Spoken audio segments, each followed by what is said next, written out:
All right, so I think I finally have my mic working.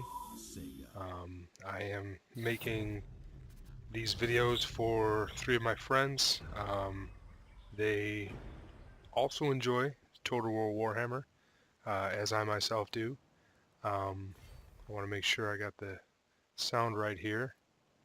Um, okay, so what I want to do in this first game, one of my friends is pretty new to Total War Warhammer.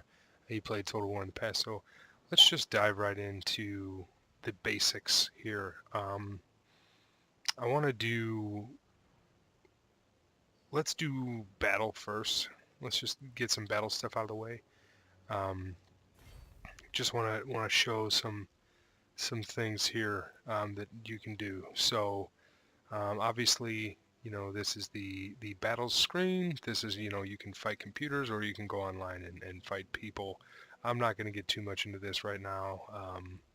I want to show you more of the controls, things like that. So as you can see, I have Mazda Mundi. We are facing off against some Skaven because who likes Skaven? Let's see how this works here.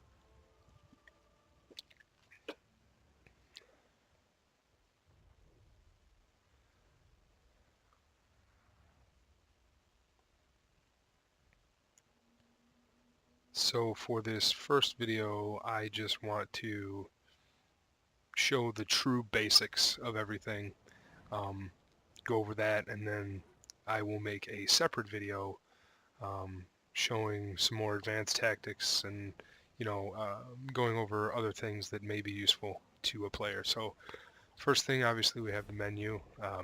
That's no, obviously everyone knows what that is.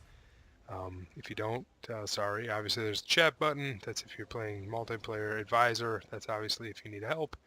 And spell browser, this is where you can, look at whatever lore of magic that you have on your character, and see, what spells you can use and what they do, things like that. It's actually really cool and interesting. So, but again, that is for more, self-exploration later on.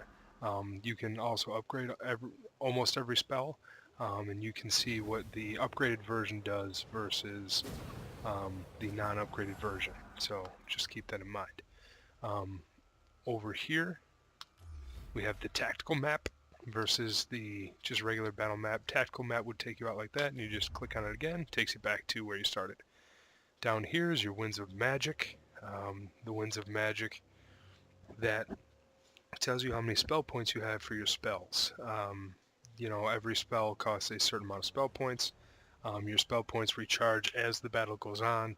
There are certain skills and items that you can get to increase your ability to gain Winds of Magic back as the battle is going on. So that is this menu right over here. I apologize if you can hear my dog Daisy. She does not like to pick up her feet when she walks. Um, Over here, we have what is called the unit details screen. If you don't want to see this, you just click on that, you hide it. However, I find it extremely useful.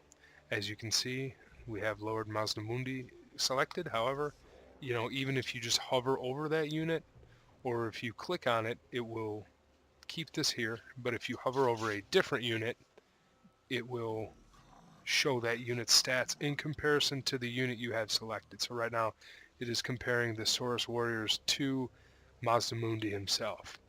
Um, as you can see, Lord Mazdamundi is an extremely powerful character.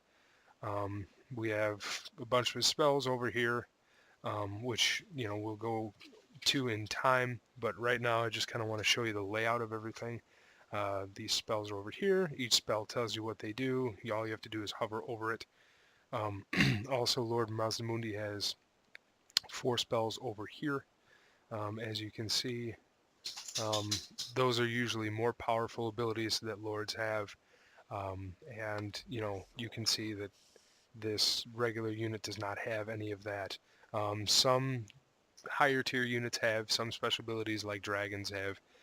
fire breath, things like that. Sisters of the Thorn for the Wood Elves have um, a spell that they use as well. So just keep that in mind, but most units will not have that. So, all right, that is basically what we are looking at in terms of the basics of the screen.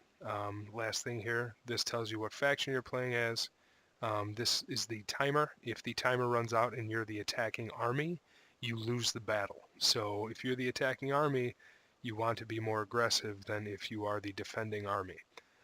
This bar right here tells you how many troops you have, how many troops the enemy has, as well as your chance to win.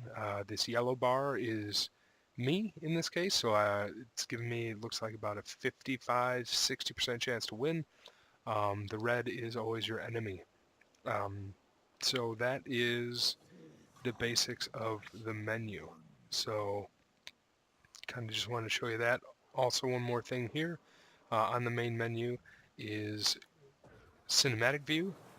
This just gets you into the unit. I mean, this game, I have been saying it for a long time.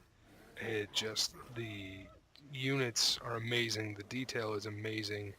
I mean, you know, you can see the scales on these guys. It's unbelievable. So, but if you don't want to look at cinematic view, you just pop right out of it. So, and then using the camera, you can scroll up and down. So front scroll scrolls forward, back scroll zooms out. Um, you can use A to move left, D to move right, S to move back, W to move forward.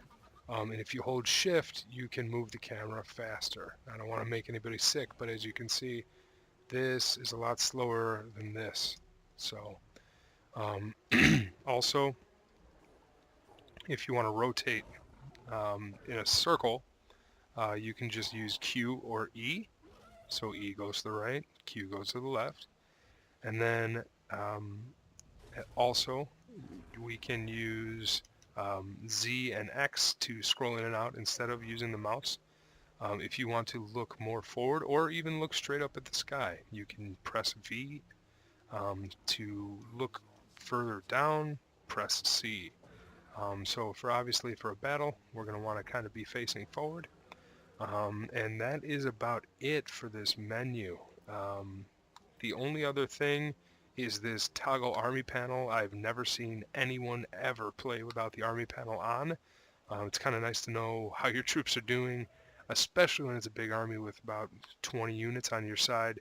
There's no way to keep track of it unless you have this up, at least in my opinion. So, all that being said, that is the game menu.